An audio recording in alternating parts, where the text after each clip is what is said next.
আসসালামু আলাইকুম রহমতুল্লাহি ওয়া বারাকাতুহু। আজকে আমরা আলোচনা করব এলইডি লাইট কিভাবে রিপেয়ার করতে হয়। সো ভিউয়ার্স, আমাদের এই এলইডি লাইটটির মধ্যে বৃষ্টির পানি লাগছে, এজন্য এখানে মরিচিকা চলে আসছে। এরপরে দেখেন এখানে যেগুলো পিন আছে, এই পিনগুলো একদম অব্যবহারযোগ্য হয়ে গেছে। এই পিন ক্যাপটি হোল্ডারে লাগার পরেও কি হবে না, কানেকশন পাবে না। এবং এখানে মনে হয় ভিতরে পানি ঢুকছে, এটা আমরা একটু জাস্টিফাই করব। এরপরে দেখেন কিভাবে এলইডি লাইটটি রিপেয়ার করতে হয়। সো ভিউয়ার্স, আমাদের সর্বপ্রথম এই পিনগুলো তুলে ফেলতে হবে।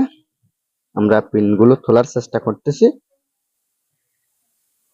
পিনগুলো তুলে আমরা যেটা হিটসিং আছে ভিতরে, হিটসিংটাও বের করে ফেলবো। আমরা হিটসিং বের করে আপনাদেরকে দেখিয়ে দিব কোন সিস্টেমে আমরা এলইডি লাইটটি পুনরায় ব্যবহারযোগ্য করব, এবং শুধু ব্যবহারযোগ্য না, অনেক দিন লাস্টিং করতে পারি মতো কি সিস্টেম করা যায় এটাও আমরা দেখব। সো ভিউয়ার্স, দেখেন এখানে আমাদের যেটা ড্রাইভার সার্কিট আছে, এই ড্রাইভার সার্কিটটা মোটামুটি ভালো দেখাচ্ছে, এবং আমাদের এখানে যেটা পিসিবি আছে এটাও মোটামুটি ভালো দেখাচ্ছে। কিন্তু আমরা শুধু ভালো দেখালে হবে না, আমরা পরীক্ষা নিরীক্ষা করে দেখব, দেখি আমাদের বাল্বের সমস্যাটা মূল কোন জায়গায়। সো ভিউয়ার্স, আমরা এখানে যেটা পিসিবি আছে, পিসিবি থেকে ড্রাইভারের তারগুলো আলাদা করে ফেলবো। ড্রাইভারের তারগুলো আলাদা করে প্রথমে আমরা এলইডি গুলো চেক করে দেখব। মাল্টিমিটারের সাহায্যে আমরা এলইডি গুলো চেক করে দেখব, দেখি আমাদের মূল সমস্যাটা কোন জায়গায়। সো ভিউয়ার্স, দেখেন আমাদের মাল্টিমিটারের কাটা ওহমসে রাখছি। এরপরে আমরা দেখব আমাদের এলইডি লাইটের এলইডি গুলো ভালো আছে কিনা। কারণ এলইডি গুলো যদি ভালো না থাকে তাহলে আমাদের এলইডি পিসিবিটা হয়তো পাল্টাতে হবে, না হয় পিসিবিটা রিপেয়ার করতে হবে। সো ভিউয়ার্স, আমি এক একটা এলইডি দেখতেছি, মোটামুটি জ্বলতেছে। মোটামুটি এক একটা এলইডি আমি দেখতেছি, সব এলইডি জ্বলতেছে। সো ভিউয়ার্স, ভিডিওটা আশা করি লম্বা হবে। লম্বা হওয়ার পরেও আপনারা মনোযোগ সহকারে দেখবেন। এখানে শিক্ষণীয় অনেক বিষয় আছে যেগুলো আপনারা জানেন না। সো ভিউয়ার্স, আমার যেটা এলইডি পিসিবি আছে, এই পিসিবিটা ভালো আছে, সব এলইডি ভালো আছে। এখন দেখা যাক আমাদের এই ড্রাইভারটি ভালো আছে কিনা। আমাদের এই ড্রাইভারটি ভালো আছে কিনা সেটা দেখার পরে আমরা অন্য পদক্ষেপ নিব। সো ভিউয়ার্স, দেখেন এখানে যে তারগুলো আছে, এই তারগুলোর মধ্যে মরিচিকা চলে আসছে বৃষ্টির পানির কারণে। তারপরে আমি দেখতেছি আমার বাল্বের মূল সমস্যা কোন জায়গায়। কারণ বাল্বের মূল সমস্যা যদি আমরা কোন জায়গায় সেটা না ধরি, তাহলে এমনি রিপেয়ার করতে থাকলেও কখনো সমাধান আসবে না। সো ভিউয়ার্স, আমি এখানে নেগেটিভ আর পজিটিভ চিহ্নিত করে আউটপুট তারগুলো লাগাইছি। এরপর আমি ইনপুট তার দিব, অর্থাৎ বিদ্যুতের কানেকশন দিব। বিদ্যুতের কানেকশন দেওয়ার জন্য আমাদের এরকম একটি টু পিন আর একটি তার লাগবে, অর্থাৎ এসি কর্ড লাগবে। আমরা দেখব আমাদের সমস্যাটা কোন জায়গায়।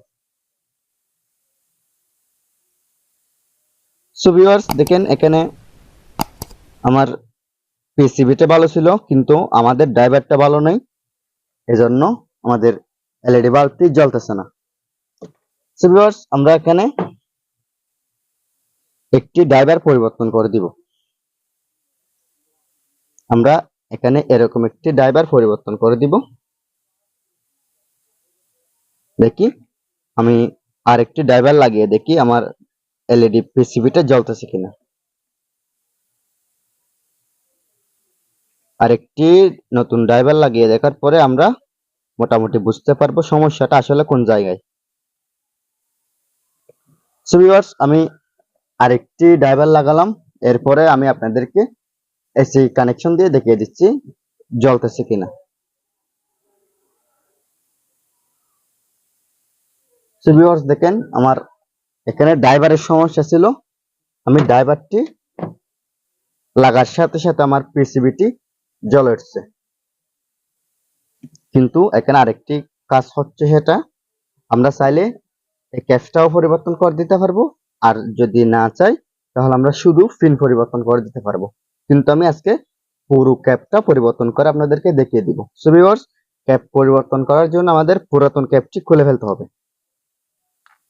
এটা ঠিক এই সিস্টেম আপনারা খুলে ফেলবেন। দেখেন এটা খুলে গেছে। খুলে যাওয়ার পর আমরা এখানে নতুন ক্যাপ লাগাবো। সো ভিউয়ার্স, আমাদের একটি এরকম নতুন ক্যাপ লাগবে, এগুলোকে আমরা পিন ক্যাপ বলি, এবং এরকম দুটো পিন লাগবে। সো ভিউয়ার্স, আমরা এখানে এই ক্যাপটি কি সিস্টেমে লাগাবো? এটা কি সিস্টেমে লাগাবো? আমাদের এরকম একটি পাঞ্চিং মেশিন লাগবে। দেখেন আমি আপনাদেরকে ক্যামেরা ঘুরিয়ে দেখাচ্ছি, জাস্ট একটু ওয়েট। সো ভিউয়ার্স, আমাদের এই ক্যাপটি লাগানোর জন্য এরকম একটি পাঞ্চিং মেশিন লাগবে। এটা আমি এখানে টেবিলের মধ্যে ড্রিল করে নাট স্ক্রু দিয়ে লাগাইছি, এবং আমি আপনাদেরকে এটা জাস্ট দেখানোর জন্য ফিটিংস করলাম। সো ভিউয়ার্স, দেখেন ক্যাপটি এভাবে দিয়ে এখানে দিবেন, এখানে এরকম করে ধরে রাখবেন হালকা, এবং বাম হাতে এই বাম হাতে সামনের দিকে টান দিবেন। ভিউয়ার্স, দেখেন আমার যেটা ক্যাপ আছে এই ক্যাপটি লেগে গেছে।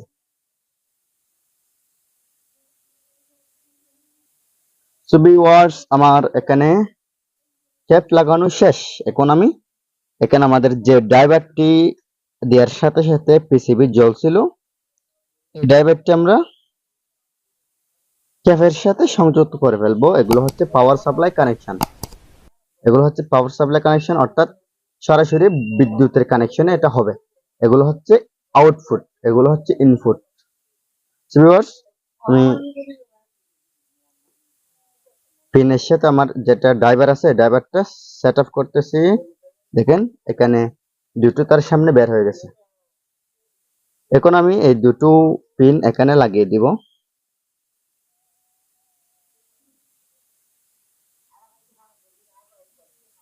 এই দুটো পিন আমরা এখানে লাগিয়ে দিচ্ছি।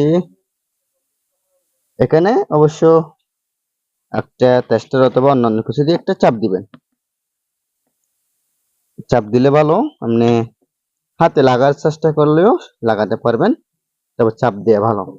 ঠিক এই সিস্টেমে আমাদের পিনগুলো লেগে যাবে।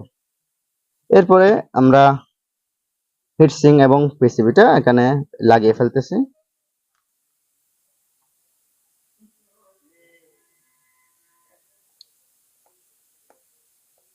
সো ভিউয়ার্স, দেখেন আমার পিসিবিটা এবং হিটসিংটা লাগানো শেষ। এখন আমরা প্লাস অপশনে সাদা তার আয়রন করব, এবং মাইনাস অপশনে যেটা কালো তার আছে এটা কানেকশন করব। সো ভিউয়ার্স, দেখেন আমার দুটো তার কানেকশন করা কমপ্লিট। এখন আমরা গ্লাসটা লাগিয়ে দেব। দেখেন বৃষ্টির পানিতে কিভাবে নষ্ট হয়ে গেছিল আমার এই এলইডি বাল্বটি, এবং ক্যাফের অবস্থা দেখেন। এখানে ক্যাফের অবস্থা দেখেন, এবং বৃষ্টির পানি লাগলে কি অবস্থা হতে পারে সেটা একবার অনুমান করেন। এরকম একটি নষ্ট এলইডি বাল্ব আমরা খুব অল্প টাকায় রিপেয়ার করে ফেললাম, খুব অল্প সময়ে। এখন আমি এটা আপনাদেরকে হোল্ডার দিয়ে কারেন্টে জ্বালিয়ে দেখাবো আমার বাল্বটি জ্বলতেছে কিনা, সেটা দেখতে পারেন মতো। ভিউয়ার্স, দেখেন আমি হোল্ডারে লাগালাম, আমার বাল্বটি খুব সুন্দরভাবে জ্বলতেছে, এবং এই বাল্বের ওয়াট হচ্ছে 20 ওয়াট। এই 20 ওয়াট বাল্বটি 30 ওয়াট বাল্বের চেয়ে বেশি আলো দিচ্ছে, এটা আপনারা নিজেরা দেখতে পাচ্ছেন। এই 20 ওয়াট বাল্বটি 30 ওয়াট বাল্বের চেয়ে আলো বেশি দিচ্ছে, এবং এখানে অ্যাডভান্সের পিসিবি এবং অ্যাডভান্সের ড্রাইভার ব্যবহার করার কারণে অধিক আলো এবং খুব ভালো একটা ফলাফল আশা করি। সো ভিউয়ার্স, ভিডিওটি যদি ভালো লাগে তাহলে লাইক, কমেন্ট এন্ড শেয়ার করবেন। আমার চ্যানেলটি সাবস্ক্রাইব করতে কখনো ভুলবেন না। পরবর্তী ভিডিওর নোটিফিকেশন পাওয়ার জন্য অল বাটন প্রেস করবেন। আসসালামু আলাইকুম ওয়া রাহমাতুল্লাহি ওয়া বারাকাতুহু। আল্লাহ হাফেজ।